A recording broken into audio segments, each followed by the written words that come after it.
నేటి బాలలే రేపటి పౌరులు. ఈ నేటి బాలలు ఎక్కడ రేపటి పౌరులు అయ్యే ఓపిక ఉంది? అందరికీ చత్వరం, ఎముకల లోపము, గుండు డిసీజు, హార్ట్ డిసీజు, బీపీలు, షుగర్లు అలా అందరికీ చిన్నతనంలో వచ్చేస్తుంది. దాని గల కారణం ఏంటి? Food, diet. నిజంగా ఈ పీసీఓడి సమస్యలు తర్వాత మెచ్యూర్డ్ అమ్మాయి 14, 15 ఆ ఏజ్కి రావాల్సింది అవ్వాలి, కానీ ఇప్పుడు పిల్లలు ఎర్లీగా అయిపోతున్నారు. దానికి కారణం ఏంటి? నేను ఇది డాక్టర్లతో మాట్లాడి కొందరు పిల్లలతో మాట్లాడి చెప్తున్నాను. అవాంఛిత రోమాలు, మీసాలు, గెడ్డలు ఇవన్నీ రావడానికి గల కారణం ఏంటి? ఆ కోడికి రెక్కలకి వ్యాక్సిన్ వేస్తాడు. ఆ వ్యాక్సిన్ రోజు కోడి తిని ఆ వ్యాక్సిన్ మీ ఒంట్లోకి వెళ్ళిపోయి హార్మోన్ ఇన్బ్యాలెన్స్ అంటారు. ఇది నేను కాదు, సైంటిస్టులు చెప్తుంది ఈ మాట. నువ్వు తింటున్న కోడిని సైన్స్ ల్యాబ్కి తీసుకెళ్ళి అడుగు.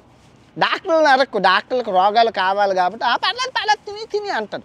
డాక్టర్లను అడక్క. నేను చెప్పేది సైంటిస్ట్ అంటే డాక్టర్లకి కూడా ఈ రొంకు మొగులు వాళ్ళ దగ్గరికి తీసుకెళ్ళి ఏంటి ఇప్పుడు మేము తింటున్న కోడిలోని వ్యాక్సిన్ ఉందా, అది తింటే మాకేమైనా హెల్త్ బెనిఫిట్స్ ఉందా?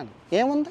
రోజు 10 కోళ్ళు తిన్నామంటే ఇంకా నీకు ఆ వ్యాక్సిన్ నీ ఒంట్లోకి వెళ్ళిపోయి అవాంఛిత రోమాలు, హార్మోన్ ఇన్బ్యాలెన్స్, అబ్బాయిలకించి వక్రోజాలు, అమ్మాయిలకించి మీసాలు, గెడ్డాలు, 10 సంవత్సరాలకే మెచ్యూర్లు, ఇంకా పీసీఓ ఇంకా నెలసరి రాదు. నెలకు రావాల్సిన నెలసరి 3 నెలలకి 4 నెలలకి ఇంకా సంవత్సరంగా రానే రాదు ఇంకా.